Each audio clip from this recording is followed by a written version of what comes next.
നമസ്കാരം. ഇന്ത്യൻ ബഹിരാകാശ രംഗത്ത് വിപ്ലവം സൃഷ്ടിച്ചുകൊണ്ട് സ്കൈറൂട്ട് എയ്റോസ്പേസിന്റെ വിക്രം-1 ഓർബിറ്റൽ ക്ലാസ് റോക്കറ്റ് വിജയകരമായി വിക്ഷേപിച്ചിരിക്കുകയാണ്.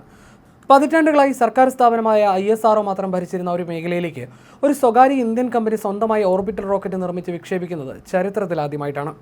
ഈ അപൂർവ നേട്ടത്തിന് പിന്നിൽ ആകാശത്തോളം പോകുന്ന സ്വപ്നങ്ങളും കഠിനാധ്വാനവുമുള്ള രണ്ട് യുവ ശാസ്ത്രജ്ഞരുടെ കഥയുണ്ട്. ഒരിക്കൽ സ്കൂളിൽ കണക്ക് പരീക്ഷയ്ക്ക് ടീച്ചർ ഇട്ടുകൊടുത്തത് 100-ൽ വെറും 51 മാർക്ക് മാത്രമായിരുന്നു. അന്ന് കണക്കിനെ ഭയപ്പെട്ടിരുന്ന തെലങ്കാന സ്വദേശിയായ പവൻ കുമാർ ചന്ദനയ്ക്ക് അച്ഛൻ JEE കോച്ചിങ് ചേർത്തതാണ് ജീവിതത്തിൽ വഴിത്തിരിവായത്. പിന്നീട് സയൻസിനോടും കണക്കിനോടും പ്രണയത്തിലായ പവൻ 2007-ൽ ഇന്ത്യയിലെ പ്രശസ്തമായ IIT ഖരഗ്പൂരിൽ എത്തിച്ചേർന്നു. മെക്കാനിക്കൽ എഞ്ചിനീയറിംഗിൽ ബിടെക്കും മാസ്റ്റേഴ്സും പൂർത്തിയാക്കിയ പവൻ IITയിലെ ക്രയോജനിക് എഞ്ചിനീയറിംഗ് ലാബിൽ വെച്ചാണ് റോക്കറ്റുകളോട് കൂടുതലെടുത്തത്. കുട്ടിക്കാലം മുതലേ ബഹിരാകാശത്തോട് അടങ്ങാത്ത അഭിനിവേശമുണ്ടായിരുന്ന പവനെ തേടി 2012-ൽ ISROയുടെ ക്യാമ്പസ് റിക്രൂട്ട്മെന്റ് എത്തി. അങ്ങനെ തിരുവനന്തപുരം വിക്രം സാരാഭായ് സ്പേസ് സെന്ററിൽ GSLV Mark 3 റോക്കറ്റ് ടീമിൽ സയന്റിസ്റ്റായി പവൻ നിയമിതരായി. മുൻപ് ISRO ചെയർമാൻ S സോമനാഥ് ആയിരുന്നു അന്ന് ആ പ്രൊജക്ടിന്റെ ഡയറക്ടർ. അദ്ദേഹമായിരുന്നു പവന്റെ ഏറ്റവും വലിയ പ്രചോദനം.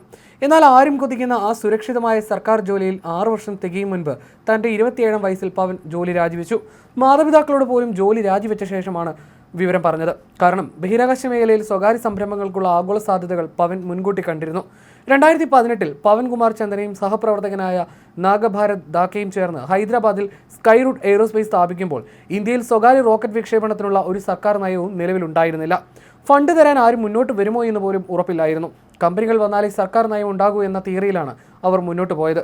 തുടക്കത്തിൽ നിക്ഷേപകരെ കണ്ടെത്താൻ ബുദ്ധിമുട്ടിയ പവൻ പ്രമുഖ ഓൺലൈൻ ഷോപ്പിംഗ് പ്ലാറ്റ്ഫോമായ മിന്ത്ര സ്ഥാപകൻ മുകേഷ് ബൻസലിന് ലിങ്ക്ഡിനിൽ ഒരു മെസ്സേജ് അയച്ചു. ആ ഒറ്റ സന്ദേശത്തിലാണ് ചരിത്രം മാറിയത്. സ്കൈറൂട്ടിൽ വിശ്വാസമർപ്പിച്ച് മുകേഷ് ബൻസൽ ആദ്യമായി $15 ലക്ഷം ചെക്ക് ഒപ്പിട്ട് നൽകി. പിന്നീട് ആഗോള നിക്ഷേപകരായ GIC, ടെമസെക് എന്നിവരിൽ നിന്നായി $160 മില്യൺ ഫണ്ട് കമ്പനി സമാഹരിച്ചു. ഇതോടെ $1.1 ബില്യൺ മൂല്യമുള്ള ഇന്ത്യയിലെ ആദ്യത്തെ ബഹിരാകാശ യൂണിക്കോൺ സ്റ്റാർട്ടപ്പായി സ്കൈറൂട്ട് മാറി. തുടർന്ന് 2020-ലും 2021-ലുമായി ഇന്ത്യയിലെ ആദ്യത്തെ സ്വകാര്യ റോക്കറ്റ് എഞ്ചിനായ രാമൻ-1, ക്രയോജനിക് എഞ്ചിനായ ധവാൻ-1 എന്നിവ സ്കൈറൂട്ട് വിജയകരമായി പരീക്ഷിച്ചു. 2022-ൽ മിഷൻ പ്രാരംഭ് എന്ന ദൗത്യത്തിലൂടെ ഇന്ത്യയിലെ ആദ്യത്തെ സ്വകാര്യ സബ് ഓർബിറ്റൽ റോക്കറ്റായ വിക്രം-S വിജയകരമായി വിക്ഷേപിച്ചു. പരീക്ഷണത്തിൽ 50 കിലോമീറ്റർ സഞ്ചരിച്ചാൽ വിജയമെന്ന് കരുതിയ സ്ഥാനത്ത് 89.5 കിലോമീറ്റർ ദൂരമാണ് റോക്കറ്റ് സഞ്ചരിച്ചത്. ഇന്ന് ഉപഗ്രഹങ്ങളെ ഭ്രമണപഥത്തിൽ എത്തിക്കാൻ ശേഷിയുള്ള വിക്രം-1 തങ്ങളുടെ ആദ്യ ഓർബിറ്റൽ റോക്കറ്റും വിജയകരമായി വിക്ഷേപിച്ച് സ്കൈറൂട്ട് ചരിത്രം ആവർത്തിച്ചിരിക്കുകയാണ്.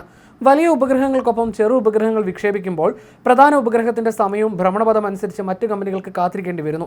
ഇത് ഒരു ബസ് യാത്ര പോലെയാണ്. എന്നാൽ സ്കൈറൂട്ടിന്റെ വിക്രം-1 ഒരു ഊബർ ടാക്സി പോലെയാണ് പ്രവർത്തിക്കുന്നത്.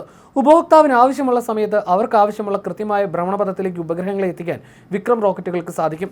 അടുത്ത പതിറ്റാണ്ടിൽ ലോകത്ത് വിക്ഷേപിക്കപ്പെടുന്ന ഉപഗ്രഹങ്ങളിൽ 80% കുഞ്ഞൻ ഉപഗ്രഹങ്ങളായിരിക്കുമെന്നതിനാൽ ഈ വിപണിയിൽ വലിയ സാധ്യതയാണുള്ളത്.